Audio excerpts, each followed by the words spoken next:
Coucou tout le monde, bienvenue sur ma chaîne. Aujourd'hui j'ai décidé de faire le Christian tag, donc ça veut dire le tag chrétien. J'ai trouvé les questions sur internet, donc je regarde mon téléphone pour les lire et j'essaierai de faire le plus rapidement possible pour que la vidéo ne dure pas trop longtemps, mais ça va vous permettre de me connaître pour celles qui suivent mes vidéos à cœur ouvert et qui suivent mon cheminement sur la foi, de savoir un petit peu comment j'en suis venue là et d'avoir ce petit aperçu de ce qu'est ma vie chrétienne. Et n'hésitez pas, si vous avez une chaîne YouTube et que vous êtes chrétienne, à faire le tag chrétien également. Première question, quand as-tu donné ta vie à Christ? J'ai donné ma vie à Christ le 1er janvier 2005, donc il y a 12 ans. Quelle a été la première chose que tu as eu à abandonner? Je dirais que la première chose, c'est plutôt les premières personnes que j'ai eu à abandonner lorsque j'ai donné ma vie à Christ, parce qu'avant de me convertir, j'avais pas forcément des discussions qui glorifiaient Dieu ou des comportements qui glorifiaient Dieu. Quand je me suis convertie, ce que j'ai remarqué, c'est que le changement a été vraiment rapide dans mon comportement, dans ma manière de percevoir les choses, dans ma manière de parler, dans ma manière d'agir en fait. Et les personnes avec qui je marchais à l'époque, mes camarades, mes copines n'ont pas compris et elles ne pouvaient plus marcher avec moi parce qu'elles ne comprenaient pas cette nouvelle personne que j'étais devenue. Et donc c'est plutôt des personnes que dont j'ai dû me séparer. Et ensuite la deuxième chose que j'ai pris la décision d'abandonner, c'est les musiques qui ne glorifiaient pas Dieu, donc les musiques non chrétiennes qui n'ont pas un contenu qui glorifie forcément Dieu. Je me suis séparée de beaucoup de CD, beaucoup de musique que j'affectionnais à l'époque, et j'ai décidé personnellement de n'écouter que du gospel, que des musiques qui glorifiaient le Seigneur, parce qu'à ce moment-là, c'est ce dont j'avais besoin pour vraiment continuer dans ma marche. Troisième question, quelle est ta définition du salut? Alors pour moi, le salut, c'est un don gratuit que Dieu nous fait d'avoir accès à son royaume et d'être des personnes transformées qui ont accès au royaume de Dieu. Donc pour moi, la chose sur laquelle j'insiste, c'est vraiment le côté gratuit de la chose. Jésus-Christ, quand il est mort sur la croix, il a payé le prix pour que nos péchés soient effacés, pour que l'ancienne vie, quels que soient les péchés, les erreurs qu'on ait pu commettre par le passé, n'aient plus d'impact sur nous et qu'on a accès au Père. Donc si demain je dois mourir et que Dieu me demandait pourquoi devrais-je t'accueillir dans mon royaume, la seule réponse que je pourrais lui donner, c'est parce que Jésus-Christ a payé le prix, pas parce que je suis bonne, pas parce que j'en suis digne, pas parce que j'essaye d'avoir une bonne marche chrétienne, mais c'est vraiment un don gratuit de Dieu. Cinquième question, quel est le passage ou le verset qui t'a aidé, qui t'aide dans ta marche avec Dieu? Alors mon verset favori qui m'aide dans ma marche avec Dieu, c'est Josué 1 verset 9. Ne t'ai-je pas donné cet ordre? Fortifie-toi et prends courage, ne t'épouvante pas, ne t'effraie pas, car le Seigneur ton Dieu est avec toi dans tout ce que tu entreprendras. Quelle est une leçon, question 6, que le Seigneur t'a enseigné dans ta marche avec lui? Je pense qu'une des choses très importantes, une des leçons que le Seigneur m'a enseigné, c'est que si Jésus a été rejeté, s'il a été calomnié, s'il a été critiqué à tort, alors qui suis-je moi pour ne pas passer par là? Donc si je passe par des moments pareils, par des moments de rejet, de solitude, d'incompréhension, de calomnie, Christ lui-même est passé par là, donc ça m'aide vraiment à relativiser dans la vie, qu'on m'aime, qu'on ne m'aime pas, qu'on m'accepte, qu'on ne m'accepte pas, qu'on me critique, qu'on me calomnie, qu'on dise du mal de moi.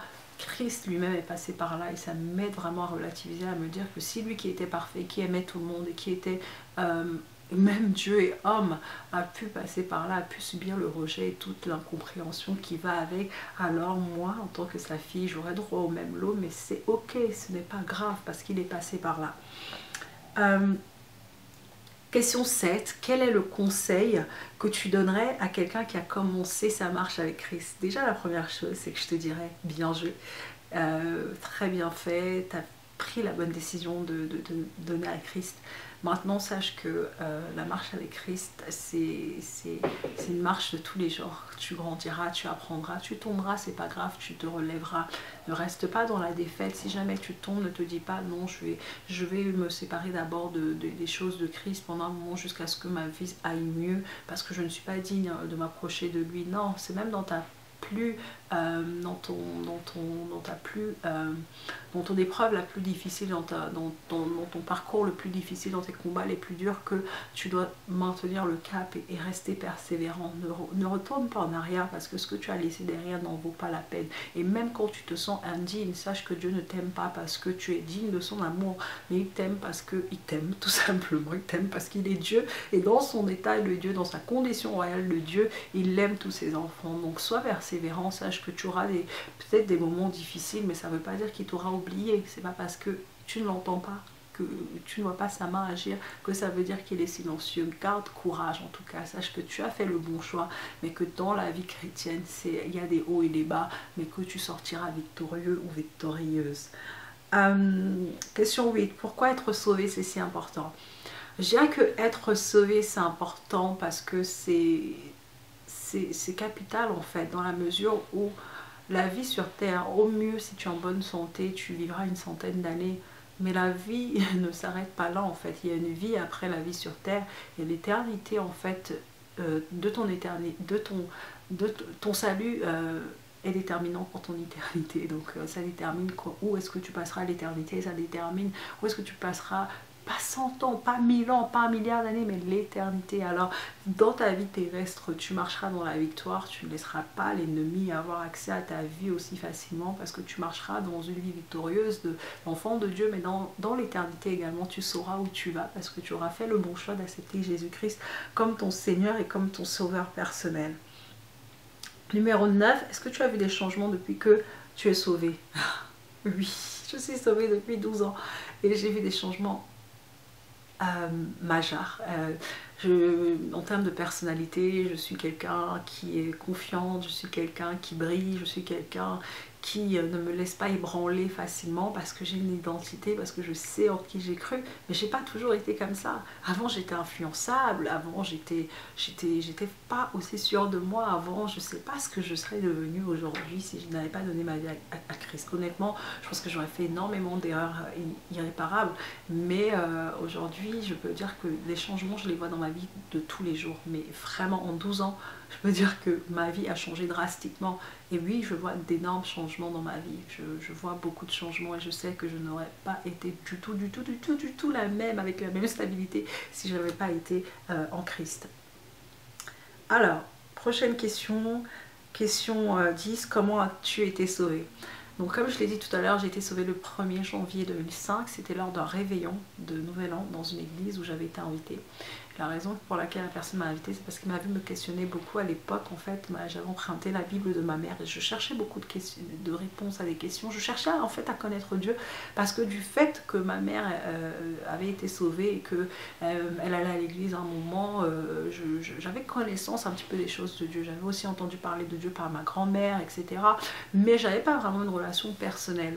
Et lorsque cette année 2004 est arrivée, j'ai commencé à me poser plein de questions, et à me dire en fait, pourquoi est-ce que je me dis chrétienne si je ne sais rien de ce Jésus-là?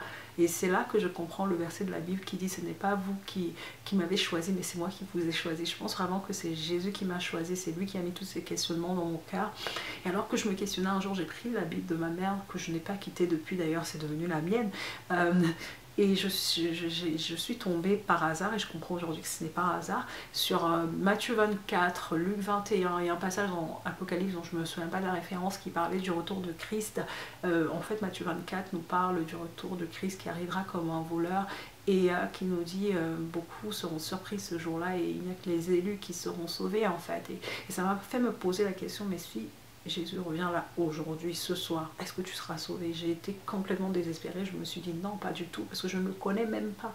Et à cette question que je me suis posée, ça a créé vraiment un cri dans mon cœur de me dire: oh mon Dieu, si seulement c'était possible d'être sauvé, d'avoir une seconde chance, tout simplement d'effacer tout mon passé et de recommencer. Mais je peux vous dire que quand j'avais cette question qui montait dans mon cœur, je pensais que c'était impossible. Je me disais: oh my God, si seulement j'avais su, j'aurais cherché à te connaître, etc.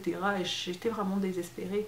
Et Donc j'ai été invitée à un réveillon et à ce moment-là, le pasteur qui prêchait a prêché sur Matthieu 24, Luc 21, le passage dans l'Apocalypse qui parlait du retour de Christ. Il y a même eu des sketchs, des théâtres et tous étaient orientés sur si Jésus revient ce soir, seras-tu sauvé?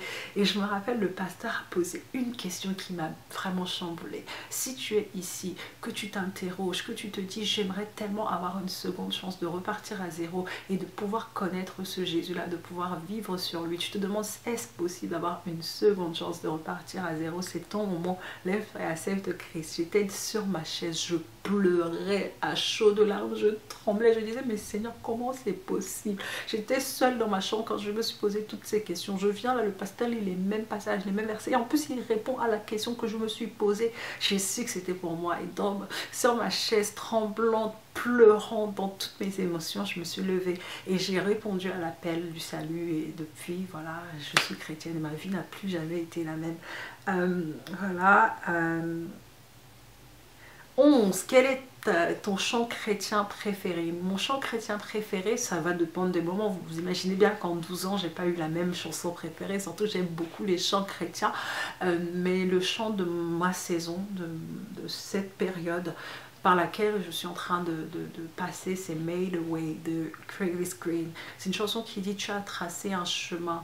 Quand mon dos était contre le mur et que je pensais que c'était terminé, toi tu as tracé un chemin. Et c'est vraiment la chanson qui représente le plus vraiment les phases par lesquelles je suis passée dans ma vie. Je suis même passée près de la mort à 3 reprises, j'ai failli mourir, j'en ai parlé dans une vidéo précédente dans À cœur ouvert, qui dit n'endurcis pas ton cœur, dont le titre est n'endurcis pas ton cœur.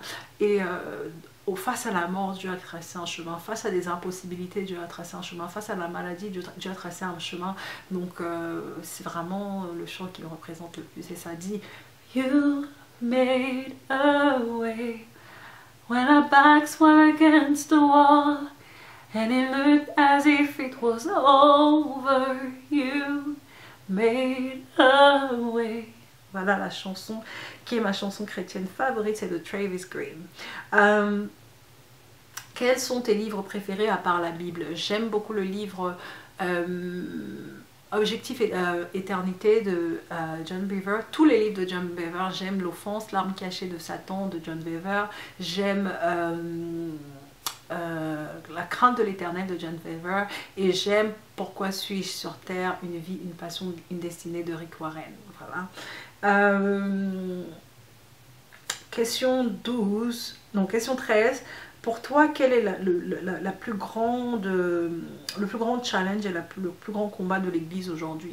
Pour moi, le plus grand combat de l'Église aujourd'hui, c'est de se tenir face à ses convictions, face à ses valeurs, et d'avoir un poids, d'avoir un poids dans cette société, et de ne pas tergiverser face à ses valeurs. Aujourd'hui, par exemple, pour ceux et celles qui vivent en France, on est dans un pays laïque et on ne peut pas trop s'exprimer sans être catalogué de jugementaux, sans être catalogué de personnes qui sont incompréhensives, de personnes qui sont extrémistes. Et pour moi, le challenge de l'Église aujourd'hui, c'est de rester ferme face à ses positions et d'avoir de l'influence. Dernière question, je pense que la question c'était quelle est ta dénomination? Je n'appartiens pas à une dénomination, je refuse d'être cataloguée dans une dénomination. Parfois dans mes vidéos on me demande quelle est ta religion, enfin quelle est ta dénomination, es-tu catholique, es-tu protestante, évangélique, baptiste, charismatique? Je réponds toujours je suis chrétienne. Et on me dit oui je sais bien que tu es chrétienne, mais t'es quoi? T'es catholique, protestante? Je suis chrétienne. Pourquoi est-ce qu'il faut qu'on se sépare dans ces dénominations? Évidemment je vais dans un certain type d'église, comme tous, on a tendance à aller dans un certain type d'église selon là où on a grandi, etc. Mais je suis ouverte. Je sais que quand je suis partie en stage en Allemagne, j'ai fréquenté une église, une dénomination différente de celle que je fréquente en France. Et quand je suis partie aux États-Unis, je me suis fait baptiser dans l'église qui me représente le plus, qui est une église non dénominationnelle. Donc je n'appartiens à aucune dénomination et je refuse d'être cataloguée dans une dénomination. Je refuse qu'on vienne me dire comment tu es allé chez les baptistes, mais c'est une abomination. Non, Jésus n'a pas laissé de dénomination. Jésus nous a laissé en tant que chrétiens. Quand il est parti, on nous appelait les chrétiens parce qu'on était les suiveurs de Christ. Les disciples étaient les suiveurs de Christ et c'est de là que vient le mot Christian, Christ-like, chrétien. Donc je suis chrétienne et je ne veux appartenir à aucune dénomination et pour moi ça me suffit comme ça. Donc voilà, j'espère que cette vidéo vous aura plu. Je vous dis merci de m'avoir suivi, que Dieu vous bénisse et à bientôt pour d'autres vidéos. Bye bye.